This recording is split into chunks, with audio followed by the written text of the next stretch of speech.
Donc ce soir, on a le plaisir de recevoir Monsieur Cognot. Peut-être vous avez déjà vu une de ses vidéos sur notre chaîne vidéo, du Cercle Aréopage. Vous étiez autrefois professeur à Nancy. Et votre livre, je pense que c'est un grand livre. Très important, et ça recoupe des sujets qui ont été abordés à plusieurs reprises ici. Manipulation. Et ça traite au fond de la modernité, et le sujet de la conférence était un peu provocateur, la théologie de la provocation. Donc c'est toute la mentalité moderne et postmoderne qui détruit de manière inexorablement tout, au nom de principes faux, d'images, de slogans qui empêchent toute réflexion. Entre autres, et ça me fait penser à Balzac, on a détruit la France au nom de quel principe? Le progrès. Et Balzac disait un slogan nouveau pour des ambitions nouvelles. C'est tout à fait ça. Et vous ajoutez, oui, ça vous le développerez, le tiers inclus. Montrer comment la plupart des gens sont à la fois victimes et acteurs de cette décadence inexorable. Alors je vous invite à relire, d'abord tout à l'heure, Akeri n'a pas beaucoup de son livre, et de vous le faire dédicacer, et de méditer ce livre. Décadence inexorable, du moins à moins d'une saine réaction, et la vie c'est la réaction, n'en déplaise à nos adversaires.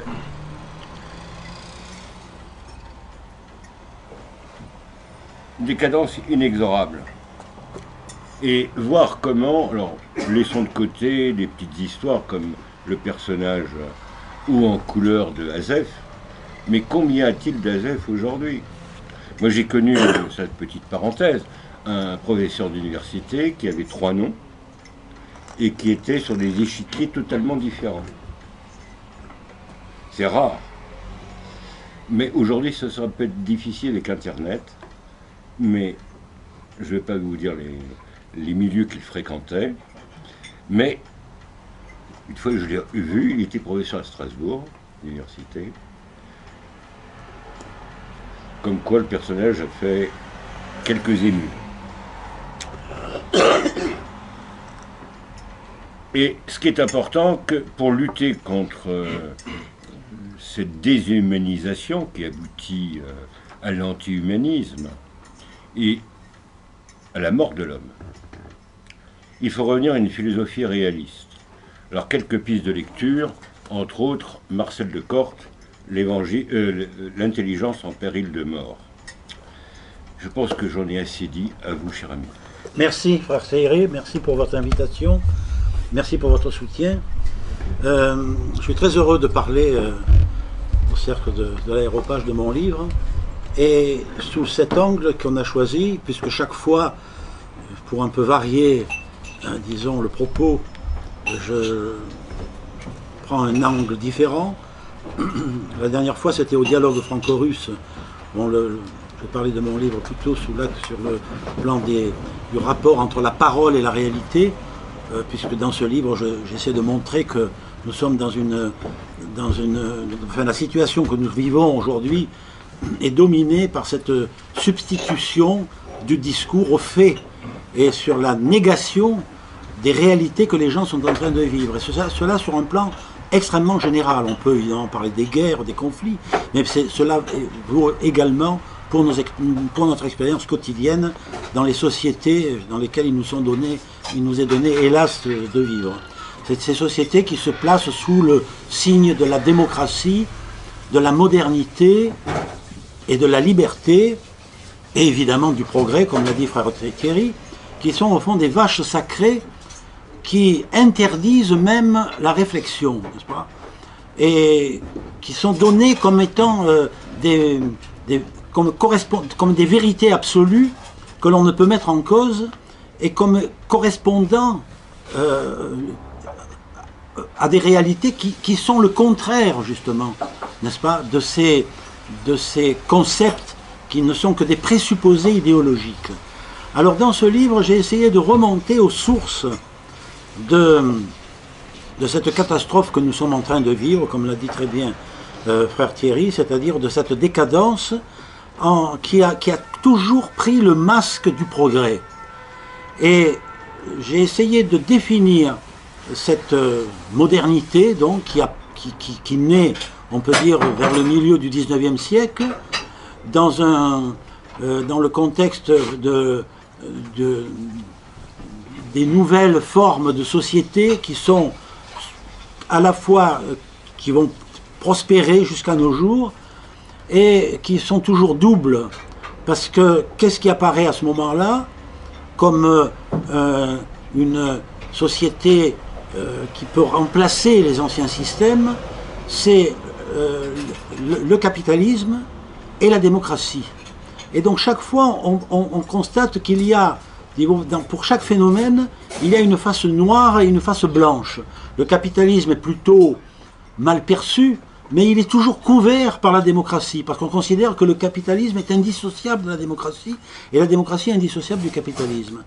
Et alors cette idéologie, n'est-ce pas, qui naît en Occident, disons vers le milieu du XIXe siècle, elle va s'introduire en Russie, elle va engendrer en Russie des courants révolutionnaires qui vont peu à peu gangréner la société russe et provoquer ce que l'on connaît, c'est-à-dire les deux grandes catastrophes inaugurales, je dirais, du XXe siècle, qui ont été la Première Guerre mondiale et la Révolution russe, que l'on ne peut pas dissocier.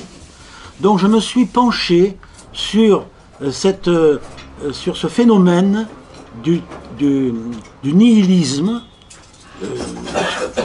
qui est d'ailleurs l'objet d'un roman de Leskov que je viens de traduire. Je profite de l'occasion pour faire déjà un effet d'annonce, qui s'appelle À couteau tiré, et qui a été écrit en 1870, et qui disons, décrit, n'est-ce pas, la société russe à ce moment-là comme étant entièrement sous l'emprise de cette nouvelle idéologie que moi j'appelle, enfin qui peut-être n'était pas considérée à ce moment-là comme totalitaire, parce qu'elle était seulement en train d'émerger, n'est-ce pas? Elle n'avait pas encore pris toute sa puissance, mais elle commençait déjà à avoir le pouvoir réel sur une société russe qui continuait, en fait, qui jusqu'en 1917 a quand même été toujours, n'est-ce pas, sous le régime tsariste, sous l'ancien régime.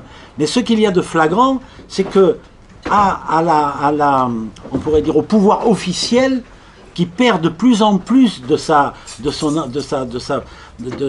emprise sur la société, se substitue un pouvoir idéologique dans les médias de l'époque, n'est-ce pas, dans les revues, dans la littérature, et qui peu à peu, on pourrait dire, corrompt les esprits jusqu'à entraîner l'effondrement de tout le système, n'est-ce pas? Et donc on arrive à un point de rupture qui est justement concomitant à l'apparition, enfin, de cette modernité que l'on célèbre encore aujourd'hui comme étant vraiment, la source de toutes les valeurs. Et ce qui m'a paru intéressant ce qui m'apparaît de nouveau justement dans cette modernité, c'est que la modernité qui est célébrée à cette époque, qui se manifeste à cette époque, et qui va continuer, comme on l'a vu, et qui a provoqué, au fond, qui est toujours à l'œuvre, n'est-ce pas, dans tous les changements, dans toutes les ruptures de l'histoire, cette modernité, elle marque une rupture fondamentale avec tout le passé de l'humanité. C'est-à-dire le passé, disons, je dis de l'humanité, on pourrait dire de la civilisation judéo-chrétienne tout entière. C'est-à-dire que l'apparition, que ce phénomène que l'on désigne comme étant la modernité, va proposer une solution de remplacement, n'est-ce pas, à des valeurs qui se transmettaient de génération en génération, et profitant évidemment des injustices, des abus, des excès inhérents à chaque société, à chaque régime, ce qu'il y avait de différent, c'est que alors que précédemment, chaque génération constituait une espèce d'alternative, enfin succédait à la précédente, n'est-ce pas, mais sans mettre en cause les fondements même de la civilisation.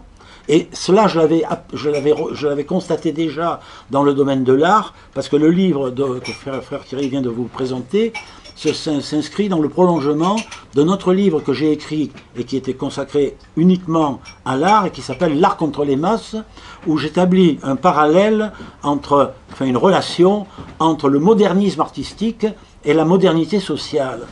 Et donc ce que j'ai constaté dans l'art, à savoir que dans l'histoire de l'art, depuis toujours, il y avait une relève, n'est-ce pas? C'est-à-dire que chaque école, évidemment, s'opposait à l'école précédente, mais ne mettait jamais en cause des acquis fondamentaux, des valeurs fondamentales, qui restaient toujours communes, n'est-ce pas? Tout communes aux artistes.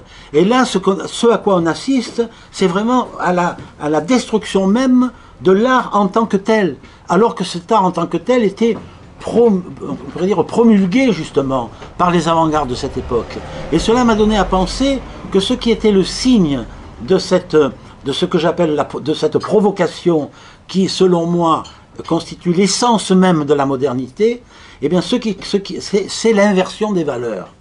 C'est que nous sommes constamment en face d'une inversion des valeurs et que par exemple, ce que l'on appelle la démocratie triomphante, qui est considérée comme, n'est-ce pas, absolument, que l'on ne peut jamais mettre en cause, eh bien, si on analyse les réalités qui se réfèrent à cette notion de démocratie, on s'aperçoit que ces réalités sont exactement le contraire, n'est-ce pas, de ce que l'on peut concevoir comme étant la démocratie.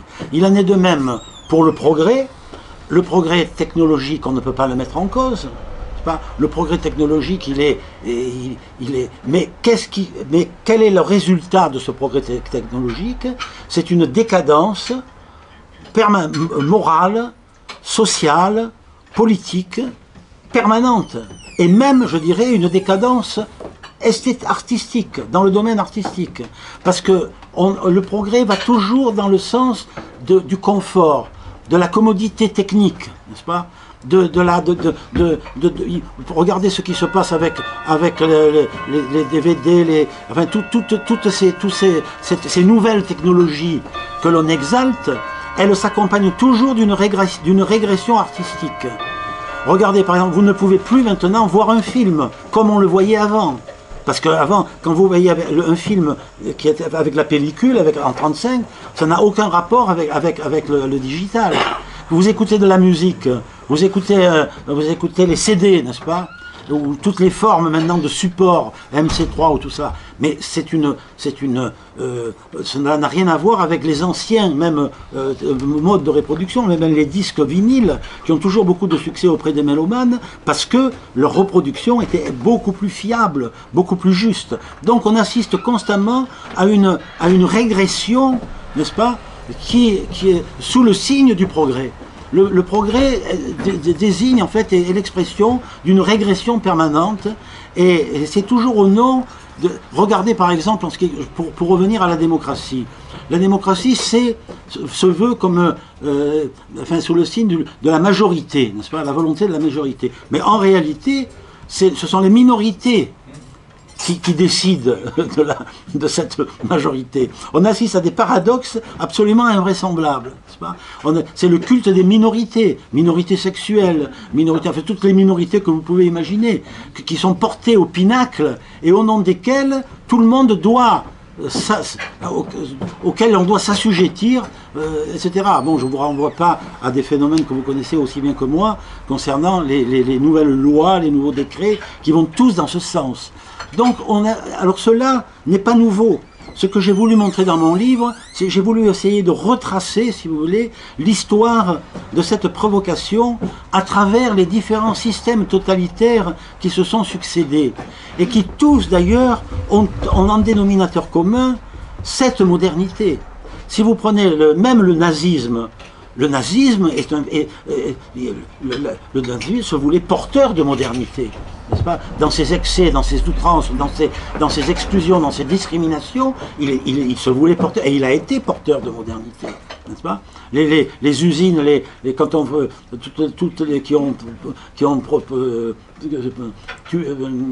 créé les gaz qui ont tué les gens à Auschwitz, etc.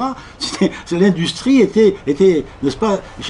On inventait des nouveaux moyens de destruction qui étaient effectivement extrêmement modernes, n'est-ce pas? Il y a une grande modernité dans le nazisme, même dans la conduite de la guerre. Ce qui a fait ce qui a contribué à la victoire du nazisme, enfin, je ne vais pas refaire l'histoire, c'est justement cet art de la guerre nouveau, n'est-ce pas, de la guerre éclair, la guerre des blindés, etc., qui était une nouveauté par rapport à la guerre de 1914, etc., etc. Le communisme, n'en parlons pas. La modernité, elle est essentielle au communisme. Le communisme se veut, il est porteur de l'avenir radieux. Il n'est pas inscrit. Ce qui a fait la force du communisme, justement, c'est ce mouvement vers cette représentation d'un avenir, n'est-ce pas, où toute l'humanité sera réconciliée avec elle-même, dans une égalité des droits.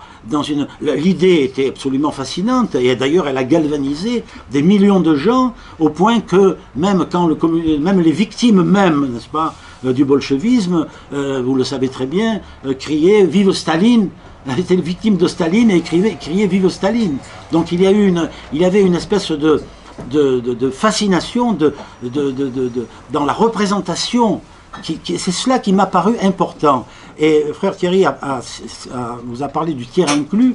Je me suis servi de cette notion dans mon livre que j'ai puisé dans les mémoires d'un écrivain polonais que j'ai traduit, poète polonais, qui a été victime qui a été pendant la guerre arrêté par tout ce qu'il était à Lvov, il a été arrêté par le NKVD. Et il a passé beaucoup d'années en prison, dans les prisons soviétiques, et il a fait la constatation suivante. Il a dit, dans les prisons, je n'ai pas là, bon, je ne vais pas citer littéralement, mais disons l'idée qui m'a paru importante, c'est celle-là, que j'ai désignée comme étant celle du tiers inclus, le principe du tiers inclus. Il dit, dans la prison, nous étions frères par le NKVD, nous étions frères par le parti. Nous étions frères par Staline. C'est-à-dire que Staline était entre nous. Et c'est cela qui soudait les prisonniers eux-mêmes, n'est-ce pas? Et il ajoute, c'est évangélique.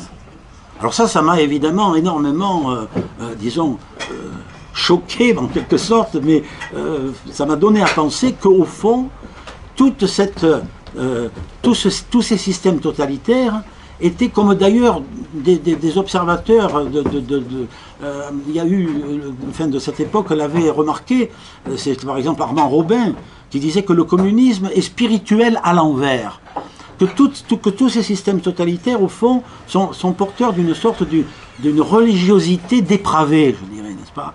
Ils sont, au fond, ils veulent se substituer à la religion. Et donc, le tiers inclus, c'est évidemment la parodie de la parole du Christ. Je serai partout où vous serez, je serai avec vous. Eh bien, ce n'est plus le Christ qui est avec nous, mais c'est Staline, c'est le parti, n'est-ce pas? Et on assiste à ce culte du parti, n'est-ce pas? Cette sacralisation du parti qui a toujours raison, et qui justifie toutes les contradictions, n'est-ce pas? Tous les mensonges, tout est lavé par n'est-ce pas, cette toute puissance du parti qui est inattaquable. Et donc on assiste à donc je me suis penché, donc, non pas tellement sur les conséquences, même pas sur les causes, ni politiques, ni sociales, ni économiques de ces régimes totalitaires, ni même au fond sur les conséquences, mais sur le fonctionnement mental, n'est-ce pas, qui était en fait le moteur de ces systèmes. Et j'en suis arrivé, j'ai vécu, il faut dire, pendant 20 ans dans des pays communistes, puisque j'étais envoyé là-bas comme professeur de français dans les universités. Donc j'ai été en Pologne, j'ai enseigné en Pologne, j'ai enseigné en Union soviétique, j'ai enseigné en Tchécoslovaquie. Et donc je connais très bien donc, les réalités de ces pays à cette époque par mon vécu personnel. Et quand je suis évidemment, quand j'étais là-bas, j'étais extrêmement critique envers ces sociétés, mais j'ai beaucoup idéalisé la démocratie occidentale, n'est-ce pas, qui me paraissait, comme elle le paraît d'ailleurs toujours à beaucoup de gens là-bas, comme étant le modèle inégalable, n'est-ce pas, le modèle qu'il fallait copier. Et quand je suis rentré en France, j'ai pu constater qu'il n'en était rien.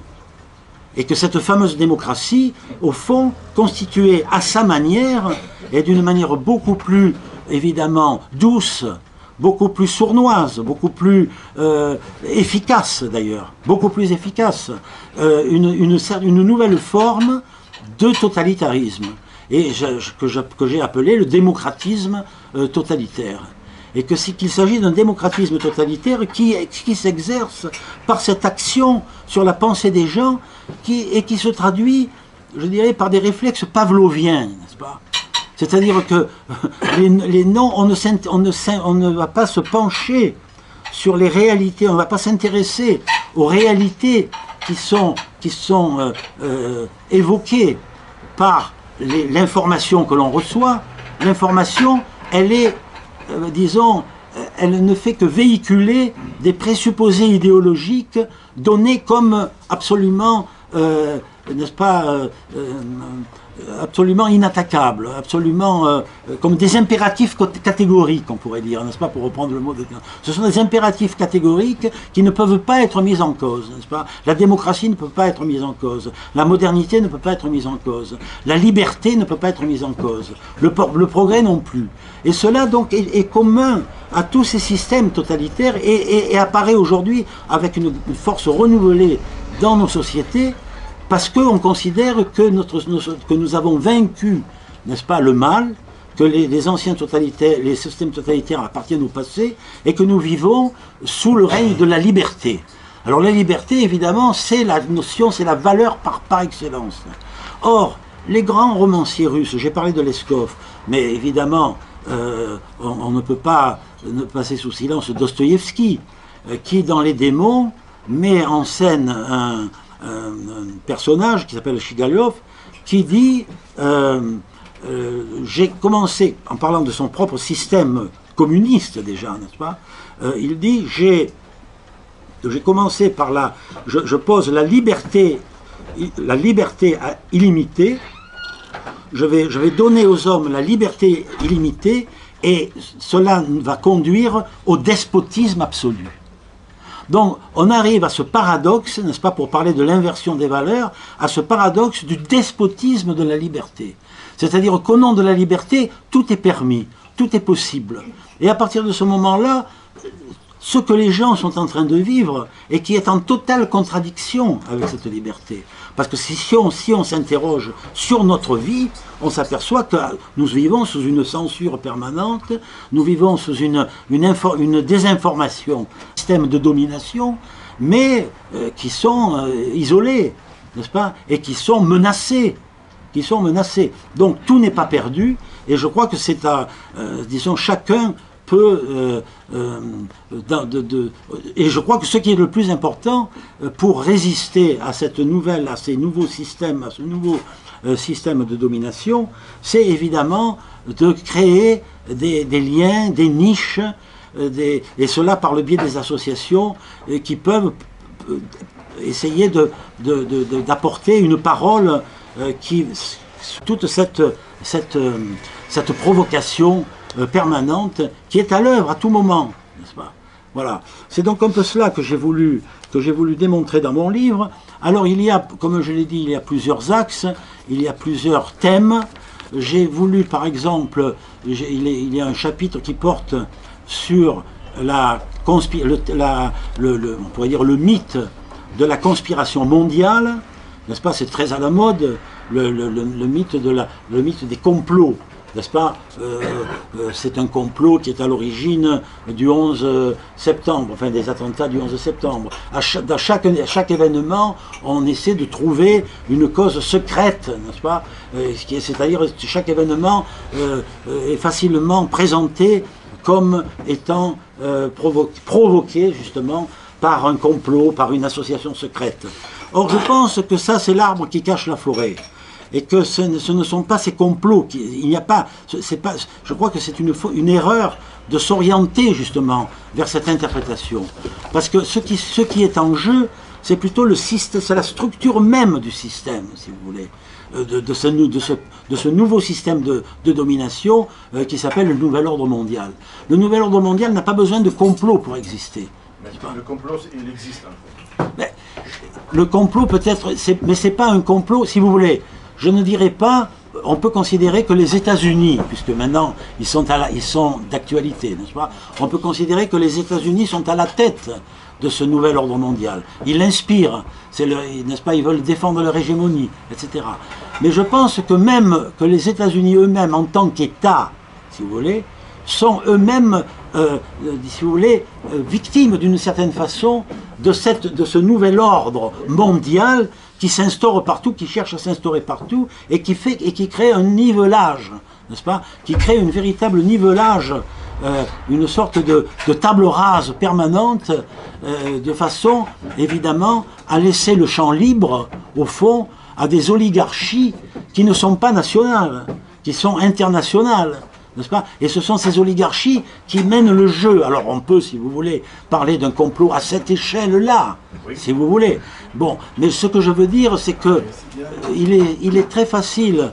Je veux dire que la théorie du complot est devenue aussi un argument, n'est-ce pas, de la désinformation. Parce que quand on essaie d'analyser les phénomènes, on vous accuse d'être victime de la théorie du complot, c'est-à-dire d'imaginer des complots. Or je crois que ça, ce n'est pas le cas, ce n'est pas de cela qu'il s'agit. Je crois que justement, ce dont il est question est beaucoup plus permanent, beaucoup plus grave et beaucoup plus insidieux. C'est-à-dire que c'est dans l'esprit des gens que s'est instauré, que s'est créé, n'est-ce pas, cette représentation du monde qui considère qu'il y a le bien et qu'il y a le mal. Par exemple, pour parler un peu de l'actualité, puisque mon dernier chapitre s'intitule l'Occidentisme, une provocation globale, puisque si vous voulez, je traverse différentes époques, je commence par les origines, n'est-ce pas, qui sont celles de ce terrorisme russe, nihilisme russe, des dernières décennies du XIXe siècle, et qui vont aboutir à la révolution d'octobre, comme on sait. Ensuite, je passe donc par je traverse, on peut dire, le XXe siècle, pour arriver à notre époque. Et notre époque qui est sous le signe d'un nouveau système de domination, donc ce qu'on appelle le nouvel ordre mondial, et qui apparaît comme étant, n'ayant pas d'alternative, n'est-ce pas? La force, je crois, de cette idéologie, c'est de se présenter toujours comme étant sans alternative. Par exemple, quand on critique l'économie, n'est-ce pas, qui aboutit finalement, qui se traduit par un appauvrissement croissant de la majorité des gens et un enrichissement croissant de la minorité des décideurs, enfin je pourrais dire des oligarques de partout, eh bien on vous dit il n'y a pas d'alternative au libéralisme. Pas. Le libéralisme n'a pas d'alternative. Sinon, on retombe dans le communisme, ce qui est l'horreur absolue. Vous voyez, on essaie toujours de vous canaliser et de vous présenter la réalité comme n'ayant pas d'alternative. Ou alors donner votre solution, n'est-ce pas? Si vous n'acceptez pas les diktats de l'Union européenne, alors sinon, on va tomber dans un gouffre.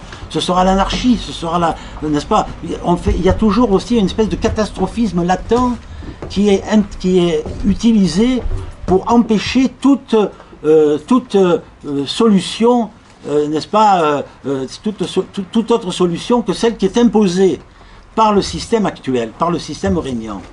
Et donc c'est ce qui m'a aussi, ce que je trouve important, c'est justement cette opposition permanente entre le bien et le mal, qui est donnée une fois pour toutes, qui est donnée sous forme d'a priori.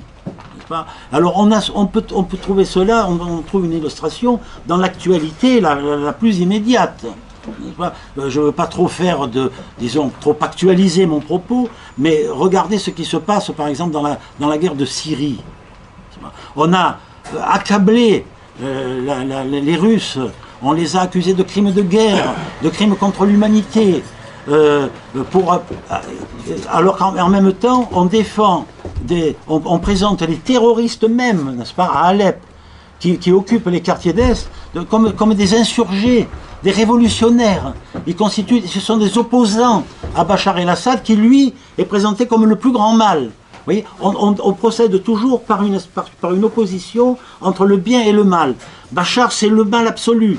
Donc il faut lutter contre lui. Et finalement, on en arrive même à aider, à financer, à armer des groupes terroristes qui ensuite font des attentats chez nous.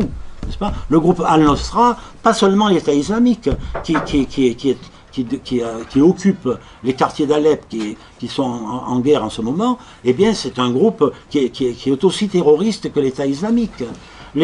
On va vous parler des rebelles modérés qui sont présentés comme justement comme une possible alternance à Bachar, à Bachar el-Assad, alors que sur des vidéos, on voit qu'il décapite des enfants et qu'il les montre triomphalement. Et voilà ces rebelles modérés qui sont représentés, ils sont comme les représentants de la laïcité, n'est-ce pas, en Syrie, et ceux qui vont pouvoir apporter la démocratie. Et ce qui s'est produit en Libye se reproduit en Syrie et tout le monde trouve ça normal. Voilà le genre, voilà les manières, vous voyez, c'est-à-dire que des choses, des faits qui sont évidents pour n'importe quel, je dirais, esprit non prévenu, ne le sont pas du tout pour la majorité de nos compatriotes, parce que dans leur tête, il y a ce que j'appelle le tiers inclus, n'est-ce pas, ce tiers inclus qui est l'expression de l'opinion dominante. De l'opinion dominante. Et cette opinion dominante, elle engendre au fond des réactions qui sont de véritables réflexes pavloviens, n'est-ce pas? C'est pavlovien. On ne pense plus, on n'essaie plus, on a même perdu l'habitude de penser, n'est-ce pas? L'habitude d'analyser, l'habitude de tout esprit critique. L'esprit critique tellement vanté, parce qu'il est depuis les Lumières, n'est-ce pas? Les Lumières nous ont apporté l'esprit critique, la rationalité. Mais cette rationalité, elle est complètement démantelée aujourd'hui. Il n'y a plus du tout de rationalité dans les discours dominants. Et pourtant, ils se considèrent comme l'expression même de la rationalité et de l'héritage des Lumières. Alors tout cela est très évidemment préoccupant. Je viens de lire un livre d'un excellent philosophe, sinologue, qui s'appelle François Julien, qui s'appelle « Il n'y a pas d'identité culturelle ». Alors c'est une démonstration, je le connais personnellement, j'ai même collaboré avec lui dans le temps, c'est un esprit, il a d'ailleurs nourri à la pensée grecque, et ensuite il est passé à la pensée chinoise, et il propose des solutions, disons, qui seraient des alternatives à cette notion d'identité, n'est-ce pas, dont on parle beaucoup aujourd'hui. Eh bien, donc il fait cette démonstration, mais en même temps, on déduit, si vous voulez, de tous ces propos brillants, les conséquences possibles, c'est que, au fond, on revient toujours à la même table rase, n'est-ce pas? La même table rase de toutes les valeurs qui ont constitué le socle même de notre civilisation. Qui sont de plus en plus qui sont éliminés progressivement, comme de notre éducation, de l'école, de partout. C'est-à-dire qu'on fabrique des esprits on modèle des esprits comme on le faisait, on formate des esprits, pour employer un mot à la mode, comme exactement ce qui était le cas dans les systèmes totalitaires. Quand on voit les foules allemandes, n'est-ce pas, acclamer Hitler, d'un pays quand même qui a été au sommet de la civilisation, quand on passe à la philosophie allemande. C'est pour ça que j'ai terminé mon livre par une confrontation entre l'analyse de cette nouvel ordre mondial et la dialectique hegelienne. Ce n'est pas que je sois, disons, un adepte de la dialectique hegelienne, mais les grands philosophes allemands ont donné des instruments de la pensée qui sont complètement, n'est-ce pas, dont on ne tient aucun compte aujourd'hui. Parce que par exemple, ce qu'il y a, on peut déplorer les conséquences lointaines de la dialectique hegelienne à travers le marxisme, et on pourrait dire que finalement cela aboutit aussi d'une certaine façon au communisme, à l'universalisme communiste, mais il n'empêche que la notion, n'est-ce pas, dans la dialectique hegelienne, la notion qui consiste à conserver, à dépasser tout en conservant, est fondamentale. Et cela, on n'en voit nulle trace aujourd'hui. Parce que ce que l'on propose, ce que l'on proclame, c'est toujours la nouveauté absolue. Le nouveau pour le nouveau. Et alors, on peut trouver différentes manifestations, différents symptômes de ce phénomène. Et par exemple, j'ai toujours considéré, parce que moi, en fait, à l'origine, tous mes écrits anciens portaient sur l'art. N'est-ce pas, sur l'histoire de l'art. J'ai beaucoup écrit sur les avant-gardes russes, sur le futurisme, le formalisme, le constructivisme. Je suis passé par tout ça. Et aujourd'hui, je regarde ces avant-gardes autrement que je ne les regardais quand j'ai commencé à les étudier. Parce que je vois aujourd'hui que la récupération, n'est-ce pas, de ce qui était à l'époque, effectivement, un apport considérable par rapport au passé. L'idée, par exemple, qu'on ne doit pas reproduire le passé, que l'on doit toujours, on doit à partir, mais cela n'entraîne pas forcément une rupture avec le passé. Et heureusement, il y a des artistes, il y a des musiciens, il y a des peintres qui ont conscience d'appartenir, de créer dans le prolongement de toute l'histoire de l'art. Mais si on commence par saper les fondements de l'histoire de l'art, si on commence par saper les fondements de l'enseignement de l'art, comme on le fait, il n'y a plus de transmission du savoir. Il n'y a plus de transmission du savoir aujourd'hui. C'est quand même un scandale absolu, n'est-ce pas? Dans les écoles d'art, on n'enseigne pas la peinture, on n'enseigne pas le dessin. Il n'y a plus de métier. Et si bien que moi, qui étais pendant longtemps critique, ayant vécu 20 ans sous le régime communiste, j'étais très critique envers ce régime. Maintenant, j'en viens à valoriser des aspects que je considère extrêmement positifs de cette réalité que j'ai connue. Alors évidemment, parfois je me fais traiter de tous les noms parce que soit fasciste, soit stalinien ou tout ce que vous voulez, mais au fond, pour moi, cela est de l'ordre d'une vérité que j'ai vécue. Et je voudrais dire aussi que ce qui est très important, c'est justement c'est le témoignage vécu, c'est l'expérience vécue par rapport à des commentaires, aux commentaires des journalistes, n'est-ce pas, qui souvent ne connaissent absolument rien de la réalité et qui ne font que répéter des leçons apprises. Et ça, c'est aussi un élément extrêmement important du décervelage, n'est-ce pas, qui est en cours.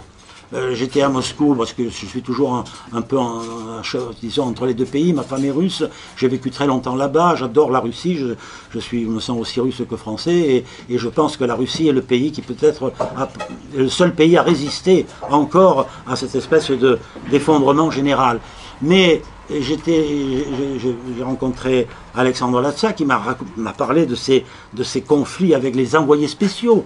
Les envoyés spéciaux, ils ne s'intéressent pas du tout aux réalités qu'ils ont pour devoir d'informer. Ils vivent dans les grands hôtels, ils écrivent des articles qui sont déjà rédigés par leur rédaction, et si jamais ils font entendre un autre son de cloche, ils se font virer.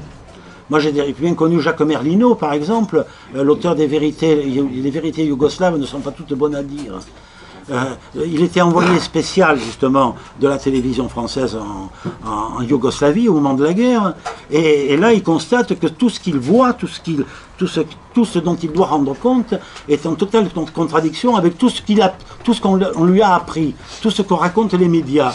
Alors il est très étonné et il rencontre le directeur d'une agence de communication américaine et il lui dit « Mais écoutez, je suis désolé, mais ce que vous dites est faux.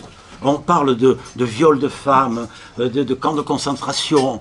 On a montré des corps de personnes qui étaient des personnes malades, n'est-ce pas?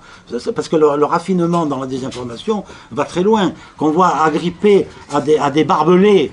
Et voilà, ce sont les Serbes qui massacrent ces gens dans ces camps de concentration qui n'existaient pas. Et alors l'autre lui dit, mais écoutez, vous êtes naïf. Moi, ce qui m'intéresse, ce n'est pas du tout la réalité de l'information. Moi, je fabrique l'information. Ce qui m'intéresse, c'est ce que l'on va croire. Moi, j'ai le devoir de faire croire que ce sont les Serbes qui sont les criminels et les Bosniaques qui sont les victimes. Et voilà, j'y arrive, c'est un résultat, voilà l'esprit même, n'est-ce pas, de ce pragmatisme absolu, et de ce cynisme, je dirais, absolu, qui n'accorde aucune importance à la vérité de l'information. Ça n'empêche pas qu'il y ait des journalistes qui se font tuer, n'est-ce pas, dans les points chauds, bien sûr, pour l'information, ils se font tuer. Mais en même temps, cette information qui nous arrive, elle ne correspond absolument pas aux réalités, enfin, sur le terrain, à ce que vivent les gens. Si bien qu'on voulait accuser Vladimir Poutine de crimes de guerre, de crimes contre lui, de le faire comme avec Milosevic, le traduire devant un tribunal international. Tout cela a été évoqué à propos d'Alep. Depuis 16 jours, les bombardements russes ont cessé. À Mossoul, la coalition massacre abondamment les gens. Les terroristes fusillent, décapitent à tout va. Et ce sont eux que l'on présente comme les représentants de la démocratie, de la liberté, du progrès, des droits de l'homme, et qui sont considérés comme les relèves,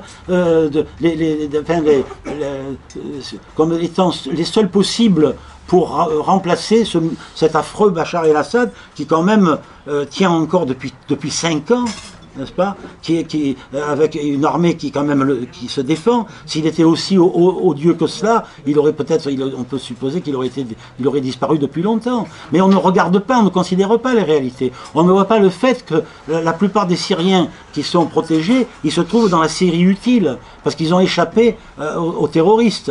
Et l'Occident soutient les terroristes, comme étant eux, ce sont eux qui sont les presque. Alors évidemment, on tient un double discours, n'est-ce pas? On est contre l'État islamique, mais en même temps, en sous-main, on va le soutenir ou soutenir des groupes terroristes qui ne valent pas mieux. Donc on est constamment dans cette ambiguïté, dans ce que je considère comme étant justement relevant constamment d'une provocation permanente. Donc depuis, pour un peu résumer, depuis la naissance de ce nihilisme, n'est-ce pas, en Russie, qui a détruit les assises d'un régime quand même, n'est-ce pas, qui tenait depuis des siècles, et qui devait apporter le progrès, la liberté, l'égalité. Au fond, ce sont les mots mêmes de la Révolution française, n'est-ce pas? Égalité, fraternité, liberté. Où est l'égalité? J'aimerais bien qu'on me le dise. Où est la fraternité? J'aimerais bien qu'on me le dise. Quant à la liberté, elle sert on pourrait dire, de prétexte, n'est-ce pas, d'avaloir pour, en fait, le contraire de ce qu'elle est, c'est-à-dire, comme déjà le dit Dostoïevski l'avait déjà très très bien démontré dans ses démons, le despotisme absolu. C'est-à-dire qu'on se trouve de plus en plus, on est acheminé vers un système qui, sous des valeurs, n'est-ce pas, qui sont uniquement des présupposés idéologiques, réalise, eh bien, au fond, une nouvelle forme d'esclavage. C'est tout simplement une forme d'esclavage. Esclavage social, discrimination. On défend les minorités, mais on ne cesse de discriminer, n'est-ce pas? Discrimination ethnique. C'est très simple à démontrer. Dans la guerre d'Irak, un Irakien, enfin un Américain valait, je ne sais pas moi, 10 000 Américains. La guerre propre. La guerre propre, elle est pour les Occidentaux, mais elle n'est pas pour ceux qui sont agressés, etc. Donc on a une discrimination qui est déjà ethnique, on a une discrimination culturelle, on a une discrimination sociale avec les plans sociaux qui constamment demandent aux travailleurs de faire des efforts alors que les PDG partent avec des stock options. Et tout ça est considéré comme normal, parce que c'est le fonctionnement de notre société et que on nous dit qu'il n'y a pas d'autre alternative. Alors s'il n'y a pas d'autre alternative, il faut s'écraser, accepter et voilà, admettre que les jeux déjà sont faits et que de toute façon, on ne va pas revenir en arrière, on ne veut pas revenir ni vers le communisme, ni vers le nazisme, et en fait, c'est un peu ce que j'essaie de montrer dans ce livre, et en fait, si on analyse vraiment le système de domination actuel, n'est-ce pas, dans le monde, en tout cas dans le monde occidental, en tout cas ce système que l'Occident veut imposer au monde, et heureusement, il a du mal à y parvenir, parce qu'il y a des résistances partout, et des résistances des peuples, n'est-ce pas. Et ce qui compte, c'est la résistance des peuples, et que les peuples prennent conscience de l'oppression, de cet esclavage croissant, et se révoltent contre cet esclavage. Et je crois qu'il y a de l'espoir aujourd'hui, parce que de plus en plus partout, ce qu'on appelle, ça aussi dans le discours régnant, vous voyez l'hypocrisie du discours. Quel est le mot, un des mots les plus utilisés aujourd'hui, et les plus détestés, je dirais, n'est-ce pas, les plus péjoratifs, c'est le mot populisme. Le populisme est rejeté, le référendum, mais surtout pas, il ne faut pas que les peuples fassent entendre leur voix. On fait un référendum contre l'Union européenne en 2005, on n'en tient pas compte. La Hollande, à une grande majorité, vote un référendum contre l'accord de coopération avec l'Ukraine. Évidemment, le Parlement, le gouvernement considère que... Donc on considère nous-mêmes, nous qui constituons le peuple, on nous considère vraiment comme des imbéciles, des nullités qui n'ont pas droit à la parole, n'est-ce pas? Et tout ça, c'est couvert sous le mot de populisme, dans le langage de nos experts, de nos journalistes, qui sont tous gagés, qui sont tous payés, qui sont tous... ils jouent leur rôle, n'est-ce pas? On ne peut pas les accuser, on ne peut pas les critiquer, c'est normal. Ce sont des marionnettes qui jouent leur rôle. Mais comme ils ont seuls ils ont voix au chapitre, dès qu'on fait entendre une voix dissonante, eh bien elle est aussitôt mise en doute, elle est aussitôt, n'est-ce pas, elle est sujette à soupçon. On parlait là tout à l'heure de Radio Courtoisie. Hein? Radio Courtoisie est peut-être la seule radio aujourd'hui où on peut parler librement. C'est indépendamment même, si vous voulez, des courants politique que représente Radio Courtoisie. Moi, depuis des années, je parle à Radio Courtoisie, avec Vladimir Dimitrievitch, l'éditeur de l'Âge de l'Homme, mais parce qu'on n'avait pas le choix.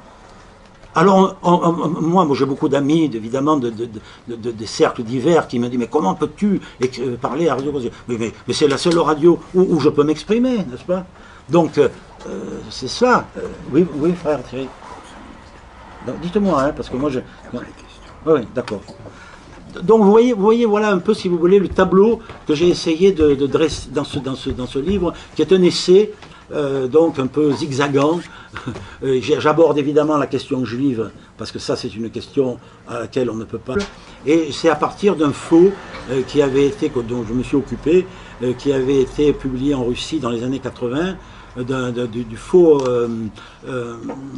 interrogatoire de Rakovski à la Loubianka, dans lequel Rakovski fait état d'une alliance entre les deux systèmes qui sont le Fintern, c'est-à-dire l'internationale financière, et le Comintern, l'international communiste. Alors, c'est évidemment un faux qui est très inspiré par c'est une sorte de ressucer des protocoles de Sage de Sion. Ça, c'est indéniable. Mais je me suis intéressé à la fabrication même de ce faux, si vous voulez, et aux arguments même de ce faux.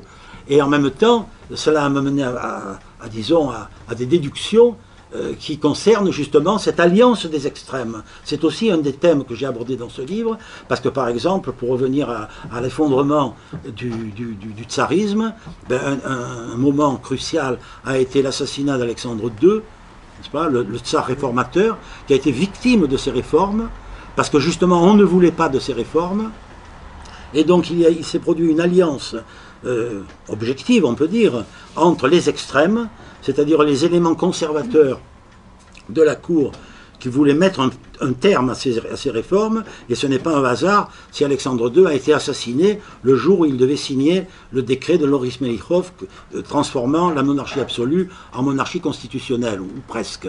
Ils ont créé la Douma déjà. Et il a été assassiné parce que la police connaissait très très bien les agissements des terroristes et elle a laissé faire. Donc on assiste constamment à des alliances, vous voyez, entre les extrêmes. Alors je me suis, frère Thierry a parlé d'Azef, n'est-ce pas, qui était l'emblème même de cette provocation, puisqu'il était à la fois un agent de l'Okhrana et il était le chef de la section terroriste du Parti socialiste révolutionnaire qui a organisé une énorme quantité d'attentats. Il a par 2 fois essayé même de tuer le tsar. Il a assassiné son ministre, von Plehve, n'est-ce pas? Il a organisé l'attentat pour tuer son propre ministre. Alors on était quand même abasourdi devant un phénomène pareil. Et alors je l'ai cité, je l'ai analysé, je me suis servi des mémoires de Bourtsev et du livre de Nikolaïevski aussi, Histoire d'un traître, mais pour répondre à frère Thierry qui me dit, mais au fond c'est anecdotique, je dis oui, mais ce qui m'a intéressé dans le personnage d'Azef, c'est que pour moi je l'ai pris comme un paradigme de la provocation en général, comme signe de la modernité jusqu'à nos jours. On pourrait dire que Azef avait un précurseur, Voltaire, Ouais. qui écrivait des pseudonymes et après criait horreur, j'ai jamais écrit cela. Mais ça c'est un procédé. C'est un procédé, qui est classique au XVIIIe siècle, avec entre autres, du moins pour ceux qui possèdent bien le français, et après il y aura des questions, l'ambivalence entre l'irréel présent et l'optatif, qui est utilisé beaucoup entre autres dans l'encyclopédie, par Montesquieu, et c'était un moyen d'éviter la censure. Oui, c'est ça. Et qu'est-ce qu'il faut voir? Qu'à partir du XVIIIe siècle, il y a une entreprise systématique, radicale, d'inversion des valeurs, pour aboutir à Foucault, Deleuze, Derrida, et tout ce qu'on voit aujourd'hui. Alors je pense qu'il y a plein de questions avant que vous veniez éventuellement acquérir le livre. Il n'y en a plus beaucoup. Oui. Vous avez des questions?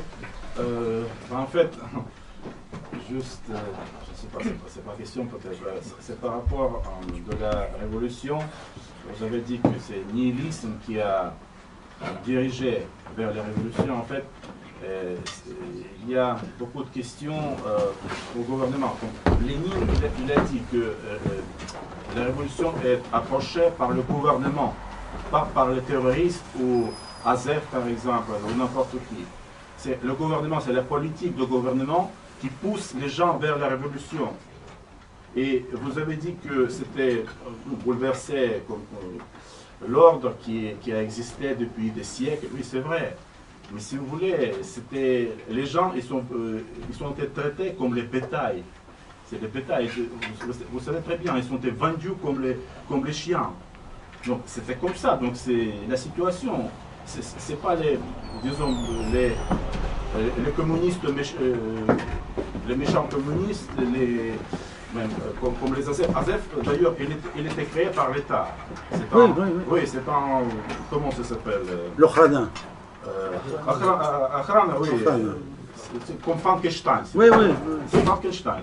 Donc, c'est-à-dire, la question, elle est plus profonde. Donc, voilà.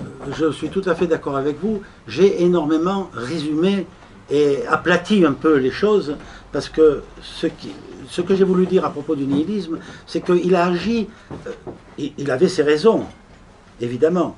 D'ailleurs, le roman que je viens de traduire et qui va paraître bientôt, ça s'appelle Nanajar de Leskov, montre très bien cela.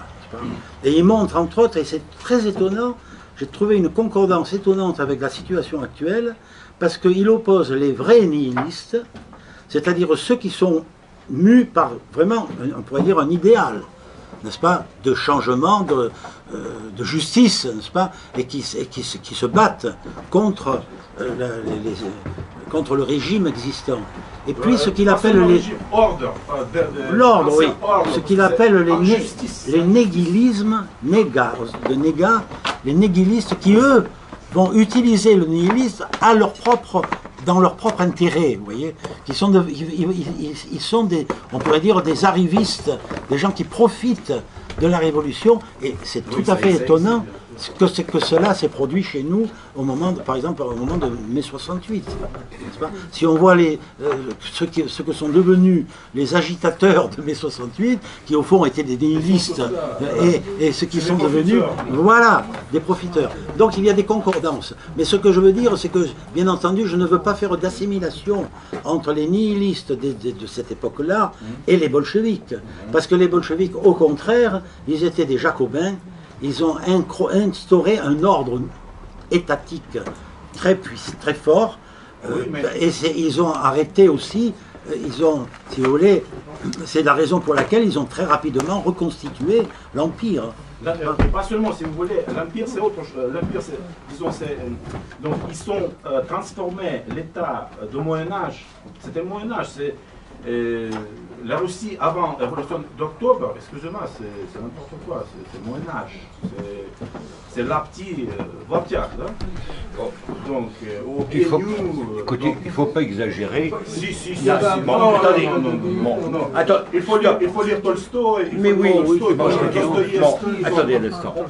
Écoutez, vous savez très bien que la Russie était en train de s'industrialiser. Ah, je peux vous expliquer si vous me donnez. Mais oui, et que les réformes et le développement de la Russie a été stoppé avec l'assassinat du Premier ministre Tolpin, et que, je vais pas terminer, et qu'on pourrait voir les complicités anglo-saxonnes qui avaient peur que la Russie aille vers la mer chaude et du développement industriel de la Russie. Voilà ce que j'ai à dire. 2 tiers de l'économie russe était appartenue aux étrangers. En fait, cette croissance économique qui existait, c'est pas pour la Russie. C'est Nobel, c'est Rothschild, etc. C'était comme ça. Surtout chemin de fer. Donc, par exemple, acier à la Russie, on était forgé l'acier moins qu'en Belgique, par exemple. Donc, bien sûr, c'était croissance, mais les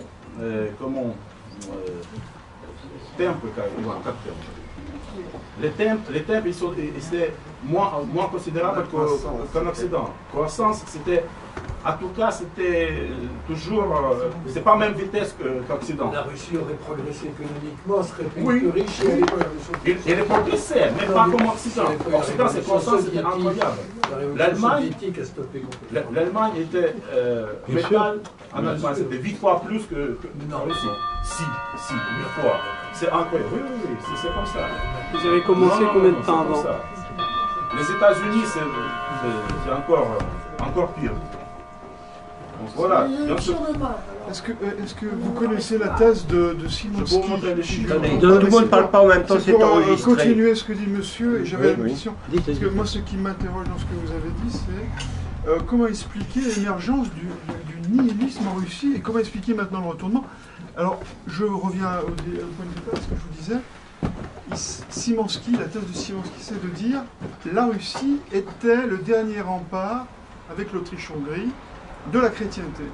Et donc, il fallait que tous les courants occultes qui travaillent au démolissement de l'Occident chrétien arrêtent, fassent tomber cette forteresse, qui était l'ultime forteresse. Et là, on comprend, on a une thèse qui est logique. Autrement, on ne comprend pas comment, dans ce pays tsariste, féodal, mais avec des traditions fortes, la preuve, on le voit maintenant, ça ressort, ça réapparaît. Et on ne comprend pas. Et donc, comment expliquer cette émergence? Et il me semble qu'on ne peut l'expliquer que par une théorie du complot, attention, une théorie du complot intelligente. C'est-à-dire, on comprend la gnose qui travaille depuis longtemps. Je ne vais pas parler de la gnose, mais la gnose travaille l'Occident depuis le XIIe siècle, le XIe siècle, et elle s'infiltre partout. La Russie était le dernier rempart. Et aujourd'hui, ce rempart réapparaît. Alors, je vais vous dire une chose à propos du nihilisme, de l'origine du nihilisme. Vous avez raison. Sur un plan, je dirais, global, mais sur un plan interne, l'apparition du nihiliste, du personnage, n'est-ce pas, moi je l'ai interprété de la façon suivante, c'est-à-dire qu'en réalité, on peut considérer que, un peu comme d'ailleurs cela s'est passé en France avec Louis XIV, Pierre le Grand a sapé les assises de l'État traditionnel de pouvoir divin. Il s'est substitué à Dieu. Il a créé le Saint-Synode. C'est presque protestant. Oui. Et voilà, c'est ça. Il crée le Saint-Synode. Et tout émane de son pouvoir. Bon. Il crée la table des rangs. Avec cette ambition, au fond, c'est une méritocratie, n'est-ce pas, qui va se succéder à la noblesse traditionnelle, la noblesse du sang. Bon. Et qu'est-ce qui se passe? Alors c'est ça les paradoxes de l'histoire russe. Justement, ce que vous dites, c'est que la Russie, à ce moment-là, disons sous le règne de Nicolas Ier, est la protectrice, pas seulement des Slaves dans les Balkans, etc., mais des chrétiens. Oui. Mais en même temps, donc Nicolas Ier ne voulait rien changer, il voulait congeler, comme on dit, l'État dans l'État tsariste tel qu'il était. Mais il a ouvert les universités. C'est quand même frappant que ce régime le plus conservateur, le plus réactionnaire, le plus despotique qu'on puisse imaginer, connaît l'essor culturel le plus extraordinaire. Hein, Pouchkine, mais bien sûr, mais pas seulement. Pas seulement, toute la grande littérature russe née à cette époque, et pas seulement, et les arts, et tout, enfin la culture est florissante, sous un régime qui normalement, tel qu'on le conçoit aujourd'hui, n'est-ce pas, aurait dû l'étouffer. Mais pas du tout. Et alors pourquoi? Parce que dans le prolongement justement de cette révolution au sommet qui a été réalisée par Pierre le Grand, l'ouverture de l'université à la plèbe, au clerc, enfin au roturier, excusez-moi, va créer une nouvelle classe. C'est-à-dire que ceux qui ont accès au savoir, et le savoir c'est le pouvoir aussi, n'est-ce pas? Mais eux ils n'ont pas le pouvoir. Ils ont le savoir, ils n'ont pas le pouvoir. Et donc ils vont revendiquer leur place. Ils ne l'ont pas, parce que les places sont occupées par les nobles, n'est-ce pas? Forcément. Donc ils n'ont pas ce pouvoir. Et donc ils vont se rebeller contre une société qui ne les met pas à leur place, à la place qui leur est due. Et c'est ce qu'on appelle les hommes de trop. Il y avait le livre de Tourguenieff, les hommes de trop, les hommes en trop, ils sont en trop dans la société. L'homme en trop, il ne va pas se contenter d'être en trop, il va vouloir changer la société. Donc il devient nihiliste. Il nie les valeurs de cette société, à laquelle il n'a pas part, qui ne lui donne pas sa place.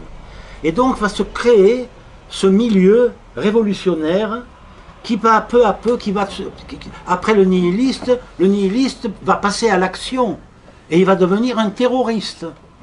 Et donc c'est ce que j'ai décrit dans mon livre et ce qui est décrit également beaucoup mieux par Nicolas Leskov dans le roman que j'ai traduit. Mais si vous continuez, c'est là où c'est les grands paradoxes de l'histoire, c'est que ce terroriste, avec l'avènement de la révolution d'octobre, il devient policier, c'est la Tchéka. Le tchéquiste, c'est le révolutionnaire policier. C'est le policier qui est à la fois policier et révolutionnaire. Donc c'est à nouveau, on parlait d'Azef, c'est le même phénomène de dualité, n'est-ce pas, absolue. Mais ce phénomène-là, comme on peut le trouver bien avant, au temps de la Sainte Alliance. Oui. Le tsar libère Paris, d'ailleurs permet à la France d'exister à nouveau en tant qu'État, parce que les anglo-saxons ne voulaient pas, voulaient une occupation après la chute de Napoléon. Mais les loges maçonniques ont essaimé dans l'armée russe. Bien sûr. D'où les décembristes. Et ce qui peut être intéressant, mais ce serait le sujet d'une autre conférence, de voir les passages de certains slavophiles au Coran occidentaliste. Là aussi, c'est intéressant. Il y avait l'inverse aussi. Et l'inverse aussi. Kireyev qui venait de...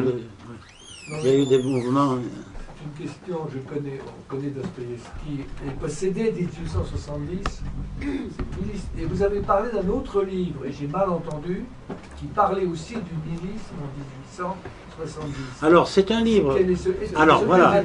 Alors, c'est un livre, c'est un roman de Nicolas Leskov, qu'on connaît surtout pour ses nouvelles, ses scases magnifiques, etc., mais qui a écrit deux grands romans anti-nihilistes.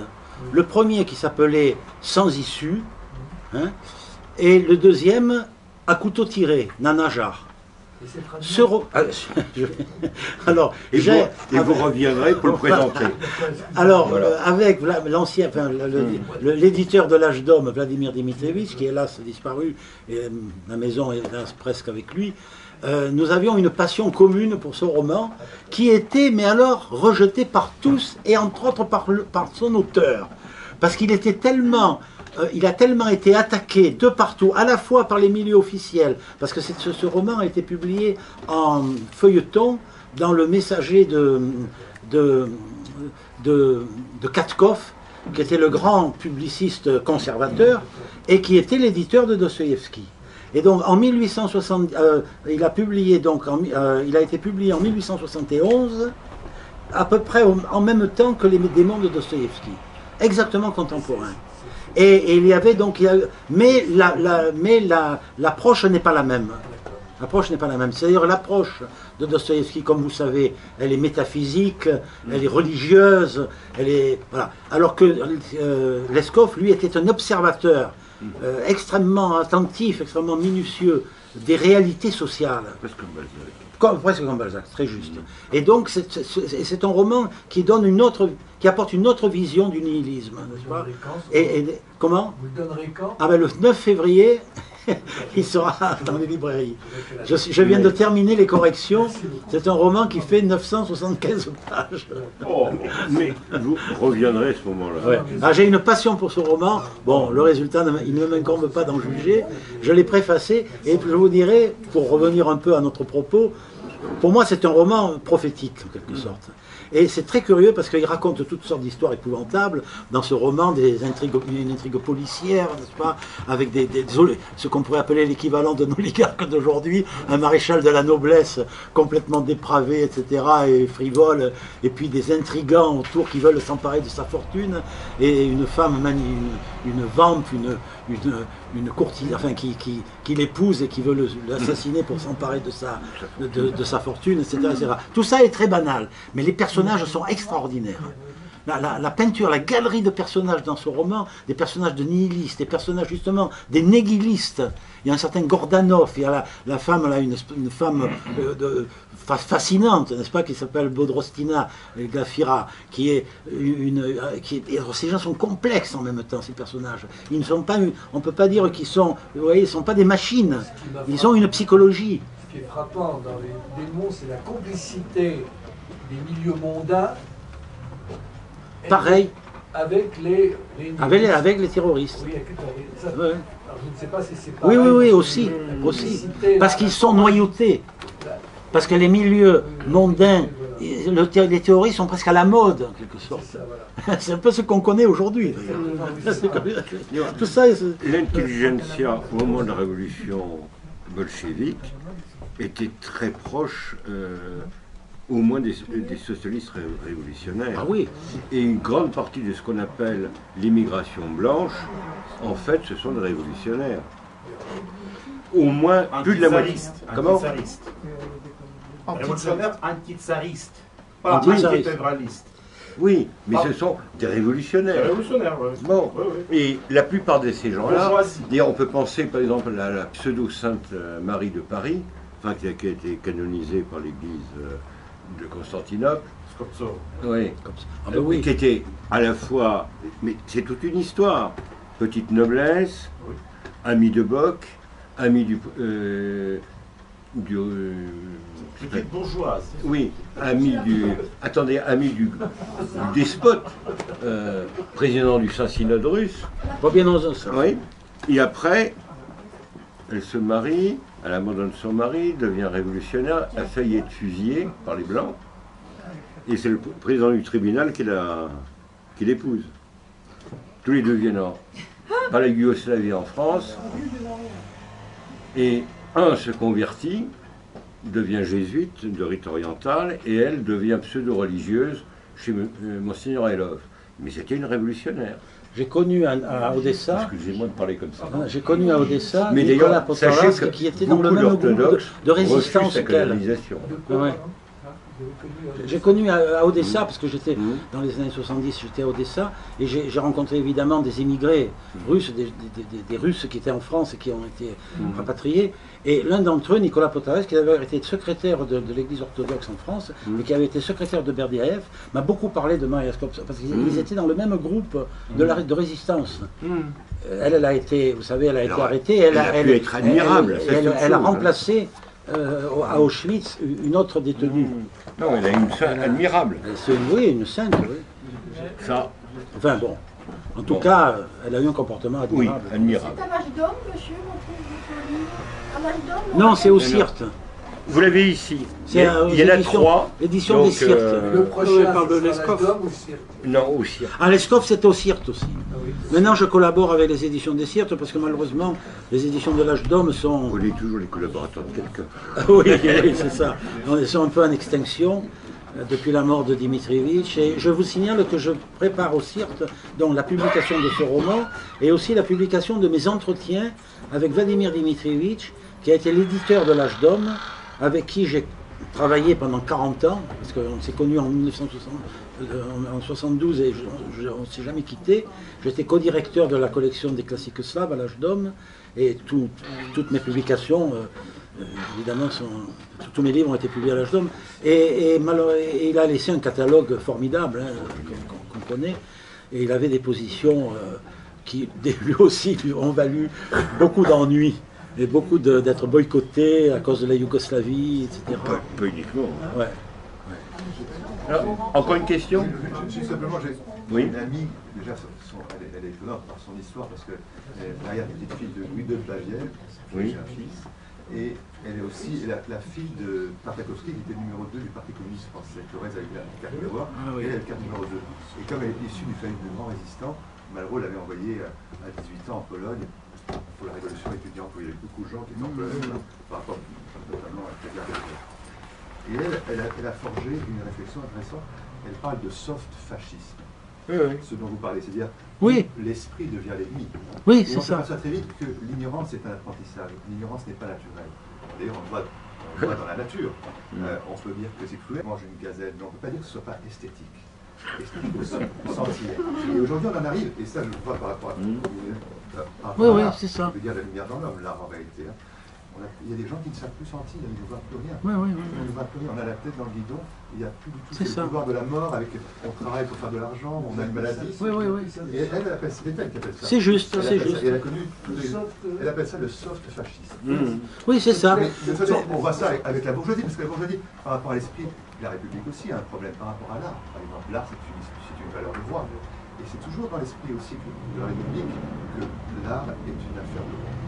Elle veut évidemment de l'animation culturelle, il en faut. Mais de l'art, c'est autre chose. Et on voit sa frilosité par rapport à ça. Et donc on arrive très vite à la sous-culture, à la sous-réalité. On fait exister des choses qui ne sont pas réelles. Hein, Exactement. Et on développe une... Alors évidemment, elle a un problème avec le terme. Le terme est libre. Un mot qui se balade, le terme est libre, mais pas l'emplacement. Oui. Et donc tout va consister à faire valoir l'emplacement au détriment du terme. C'est ça, parce qu'eux, ils maîtrisent le commerce, ils maîtrisent la circulation des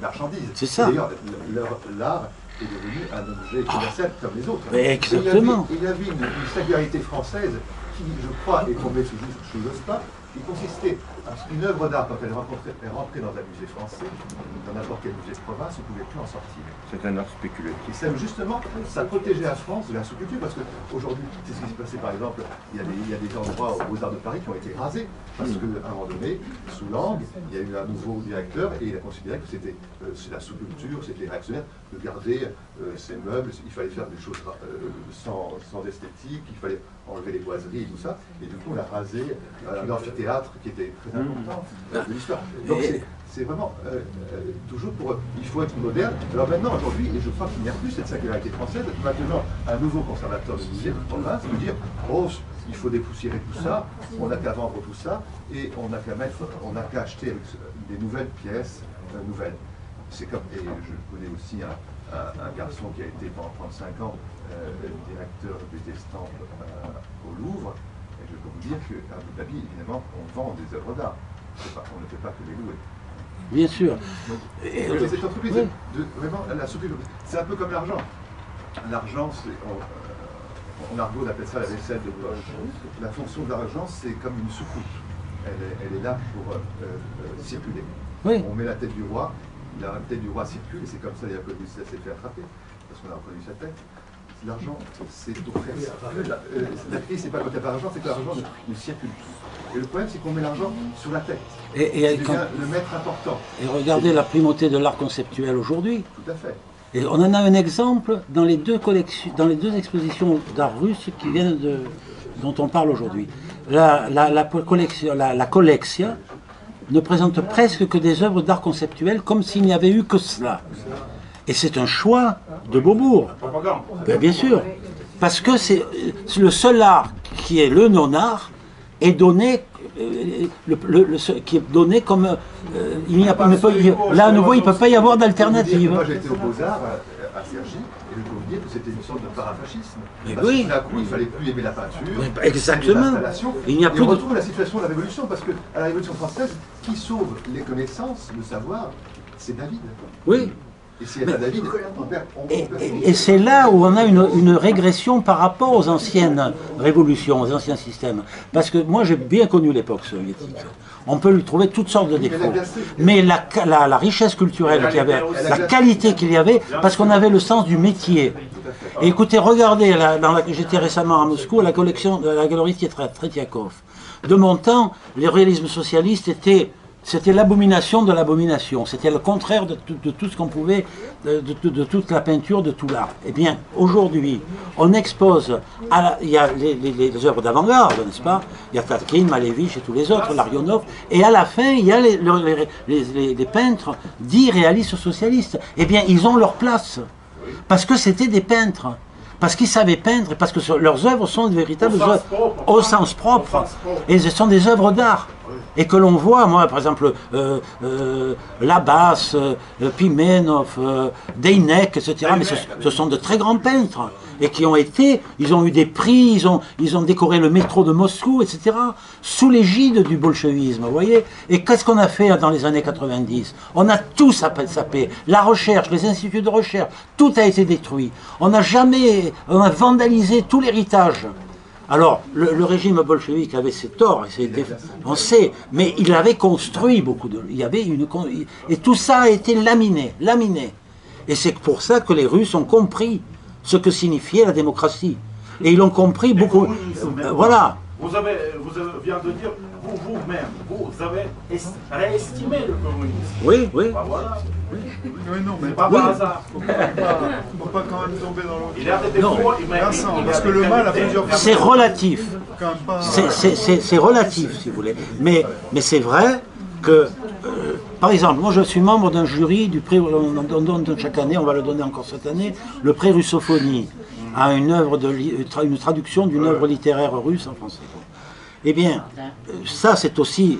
Chaque fois, je fais les mêmes constatations. Quand il y a des œuvres qui datent de l'époque soviétique, qui parfois ont été censurées, qui n'ont même pas été parfois publiées, vous voyez, mais qui datent de cette époque, qui ont le sceau de cette qualité littéraire qui était commune à tous au fond. N'est-ce pas? C'était une qualité, il y avait une qualité de l'écriture, du métier littéraire. Eh bien, quand on compare avec les œuvres que l'on publie aujourd'hui, on a d'une part c'est la littérature et le reste c'est n'importe quoi. Oui. Voilà.